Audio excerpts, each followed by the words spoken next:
여러분께 말씀 전하게 됨에 기뻐함으로 갈렙 문안합니다.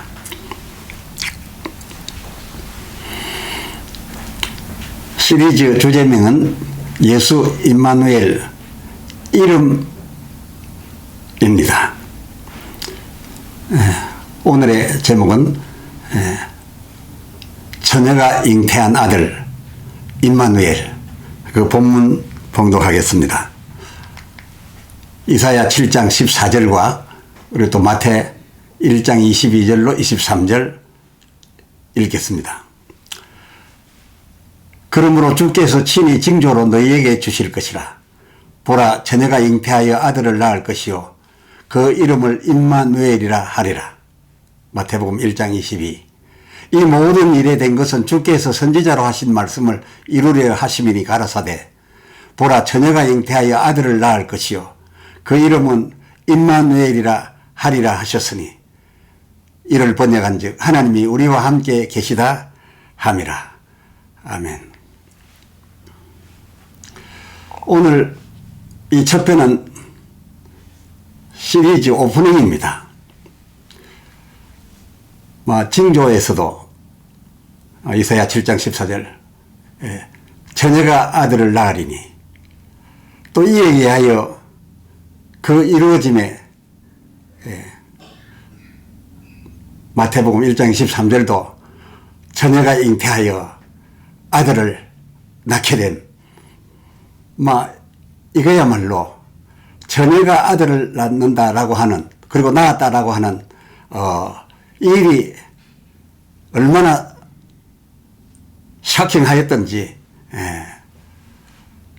마리아가 동정녀였음에 대하여 의미 부여를 많이 하게 되고, 또 누가복음 11장 27절에는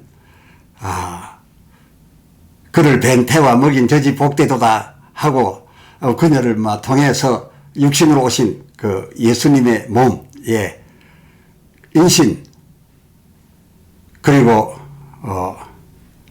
그 탄생지, 그러니까 베들레헴이죠. 그리고 또 그를 부르게 된 그 이름 예수에 대하여, 예수님에 대하여 우리들의 관심이 쏠려 있습니다. 다시 말씀드려서, 처녀가 아들을 낳으리니에 의해서 이루어진 그 일이 하도 샤킹한 일이어서 그의 탄생 주변에 관한 모든 일들에 우리의 관심이 쏠려 있어서 오늘 날도 성탄 우리는 큰 의미 부여하고 있습니다. 그런데 우리들의 이러한 무게중심에 비하여 하나님의 무게중심은 달랐다는 겁니다.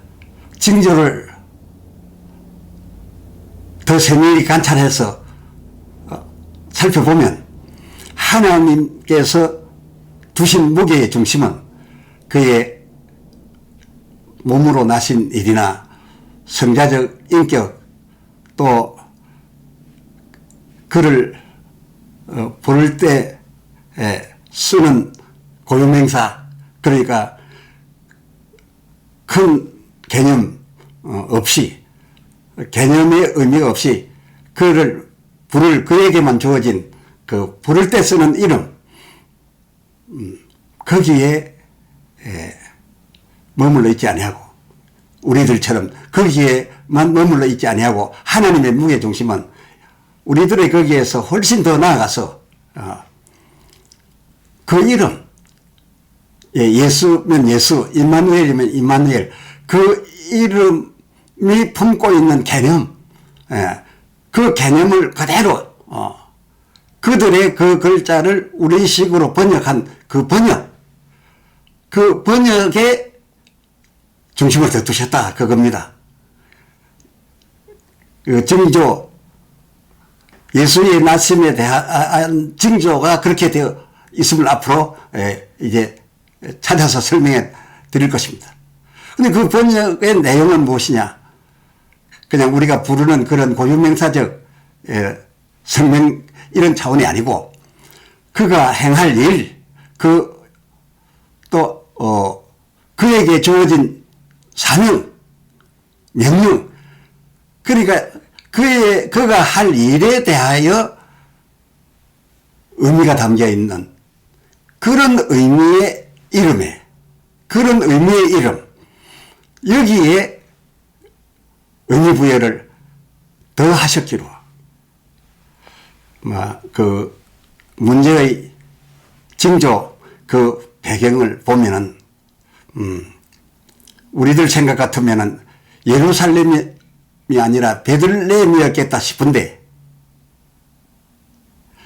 베들레헴이 아닌 예루살렘이 그 징조의 배경 지점이 되어 있고, 또 그 징조의 때나 그 징조의 이름의 때, 공의, 그때의 나라 이름도 그 긴 세월 흔하게 이 지구상에서 차지해온 이름 이스라엘이란 나라가 아닌 잠깐이었던 그 유다 쪽이 배경이 되었고,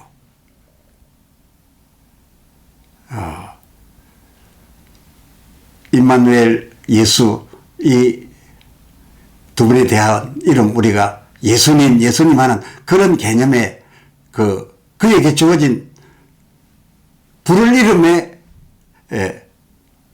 의미가 주어져 있는 것이 아니라 이 두 번역이 갖고 있는 일을 위한, 또 그 일이 있은 십자가의 죽음과 보혜사 성령 임재, 그러니까 임마누엘의 개념, 예수의 개념, 그 번역 속에 담긴 그 일은 예루살렘에 있었고,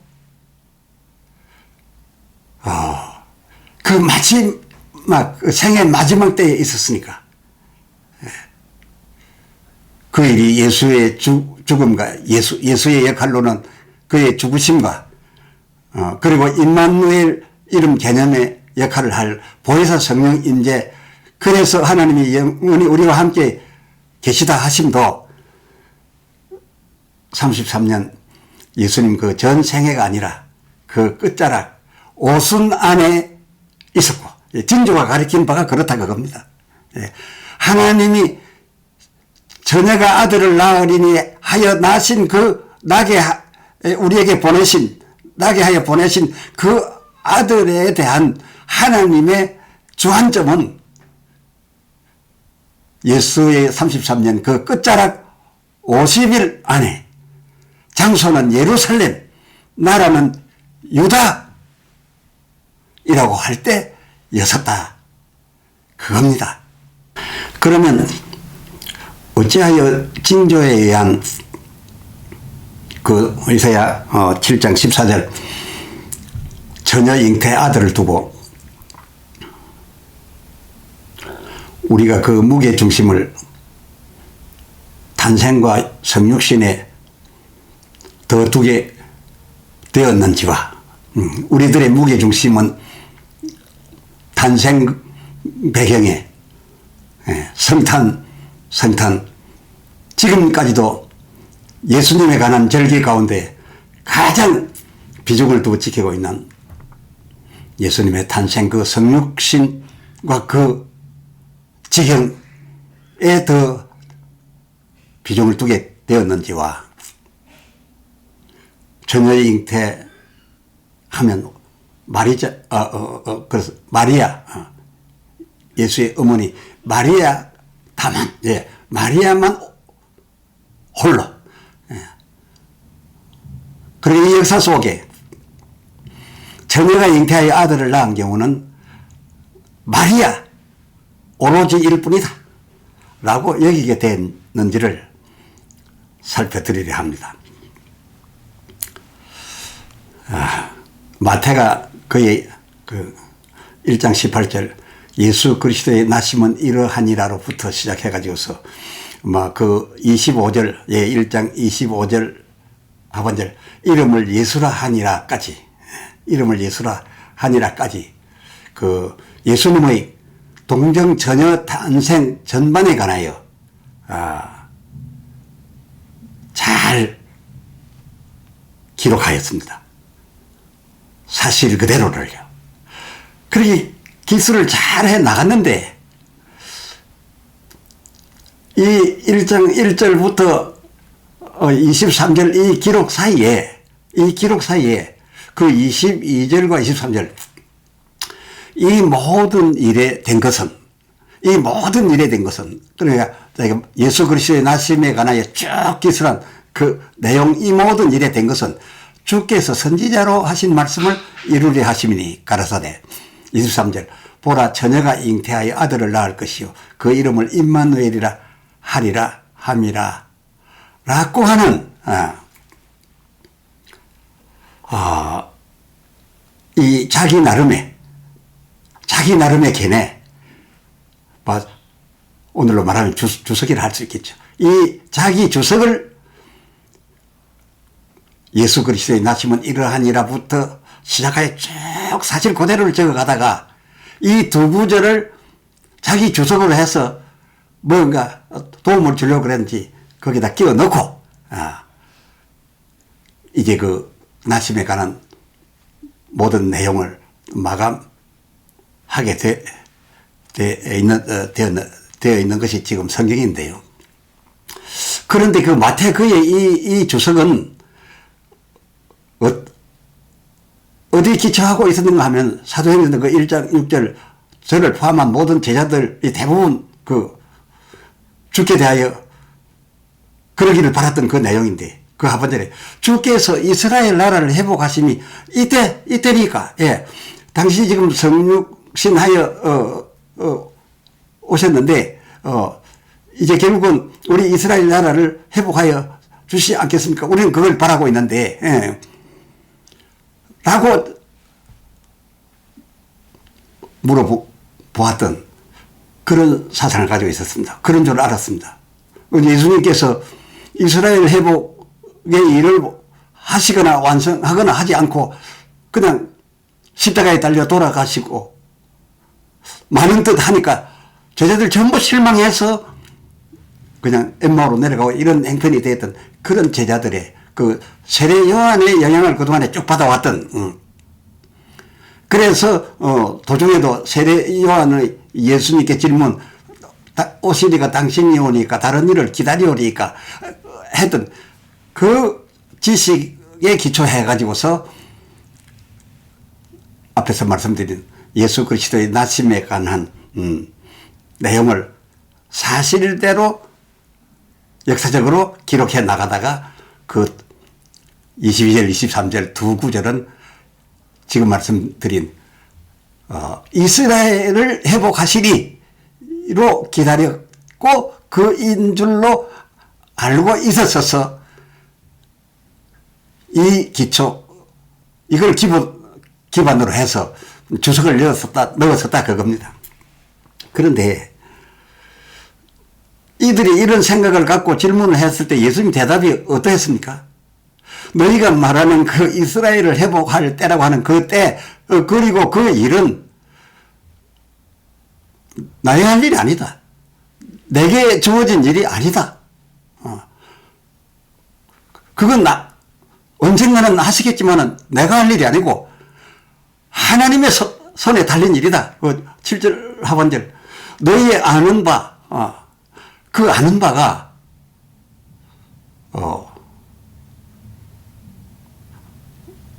나라고 생각하는데 너희의 아는 바 그 이는 내가 아니다 라는 판단을 내려주셨댔지 뭡니까? 알고 계시지 않습니까? 그러니까 마태가 인용하여 삽입에 넣은 그 주석 곧 그 7장 14절 그 선지자의 말 임마누엘 이름 번역이 말하는 그 상황 임마누엘의 개념은 무엇입니까? 하나님은 그 개념에 역점을 두고 예수의 일을 이루어 가셨는데 그 개념이 무엇입니까? 바로 번역이었습니다. 문자 그대로 번역이 무엇입니까? 하나님이 우리와 함께 계시다. 그러니까 하나님이 우리와 함께 계시는 이스라엘 회복, 완전 승리. 하나님이 우리와 함께 하시사 이제 이 지구촌에서, 이 지구에서 우리나라를 가장 제1의 나라로, 온 세계를 주장하는 나라로 만들 것이다. 그리고 온 세계를 이스라엘화 할 것이다. 라고 기다려 오던 바, 그 일을 기초로 하고서 이 모든 일에 된 것이, 이 징조에 말한 그것이 이루어지는 것이다. 라고, 또 이루어진 것이다. 라고 써 넣었던 것이고, 그래서 우리는 그의 탄생에 대하여 의미부여를 더하고 있게 된 것인데, 하나님께서는 그 이사야서에 예수 그리스도의 하실 일 징조, 그 징조에서 말한 바 그 이룰 지점 이전에, 그 이룰 지점, 그러니까 이스라엘이 회복되고 하나님이 저희와 함께 계셔서 온 세상을 지배하게 될 것이고 온 세상에 이스라엘이 알려질 것이다 라고 하는 예수로 말미암은 이 지점, 이 지점을 위하여는 그보다 먼저 비록 저 유대인들이 그렇게 바라고 있었지만은 징조의 예수님이 오시면 이 예수님으로 말미암아 이스라엘이 회복되고 온 세상에 그 이름이 알려질 것이라고 기대했던 그 일을 완성하기 위해서, 그 일을 이루기 위해서는 그보다 먼저 그 예수가 해야 될 일이 있었다 그겁니다. 그것은 지금 마리아에게서, 동정녀 마리아에게서 나신 육신을 가진 이 예수가 할 일이었는데 그에게 주어진 이름이 무엇이었습니까? 이름을 예수라 하라 그랬어요. 왜 예수라 하라 했겠는지요? 전부 이 사람들은 전의 몸에서 날 임마누엘을 기다리고 있는데 임마누엘을 하지 말고 이름을 예수라 하라 그랬어요. 그러니까 그 당시 분위기에 받아들이지 못하지만은 거의 명령으로 그랬어요. 지금 이 아들, 이 몸을 가진 이 내 아들은 예수의 이름을 할 것이다. 그 예수의 이름이 뭡니까? 십자가의 이름입니다. 자기 백성을 저희 죄에서 구원하는 일, 이것이 번역의 원어가 예수입니다. 예수. 이 예수 이름으로서 너희를 구속하는 일, 예수를 다 하고 난 후에, 예수 이름을 다 한 후에 그가 내게 오를 것이요. 그가 오르면 그의 구함에 따라 내가 그를 전에 몸으로 보내던 그때와는 달리 또 다른 보혜사로 예수 너희가 맞이하는 이 몸 처녀 탄생 이 아들을 이제는 또 다른 보혜사로, 예수로가 아닌 또 다른 보혜사로, 예수 할 일을 위하여 보내는 것이 아니라 너희와 내가 항상 함께 계신 이것을 이루기 위한, 그야말로 임마누엘을 하기 위한 또 다른 보혜사로 너희에게 가게 될 것이고, 그가 너희에게 오심에 이루어질 하나님 나라, 이 하나님 나라 회복 지점, 그리고 그 회복의 때 언제 했다고요? 유다라 이름하고 유다만 남았을 적이었고, 장소는 어디였다고요? 예루살렘이었고, 그 이루어질 기간은 얼마였다고요? 예수의 33년 혹은 복음의 3년 다 중요하지만은 그 결과적 핵심 지점은 마지막 오순 50일 안에 이루어질 그의 십자가와 그의 보혜사로 다시 오신 이것에 초점을 맞추어 바로 이 지점을 그야말로 하나님이 요한복음 3장 16절 우리를 사랑하사 그의 독생자를 주셨으니 그러니까 우리가 받을 바 그리고 하나님과 땅에서 성공할 바 하나님 나라 이것을 위하여 징조로 보이신 바는 그의 탄생 지점 정에게서 남 그는 사킹한 물론 사킹합니다마는 거기에 하나님은 머무르지 아니고 그렇게 하여 나신 당신의 아들을 그 마지막 유대적 예루살렘에서 50일 동안에 이루어낼 바로 이 일을 위하여 보내신 것이고 바로 이 50일의 하나님 아들을 우리에게 주셨다는 겁니다. 그래서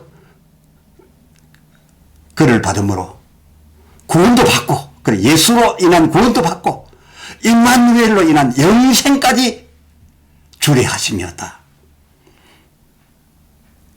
이것이었습니다. 그럼에도 이 마태의 지점을 잘못 맞춘 하나님의 무게중심의 지점을 잘못 알고 저희들만 바라고 있던 바가 너무 급했던지 그때 예수님 오셨을 때에 저들 환경이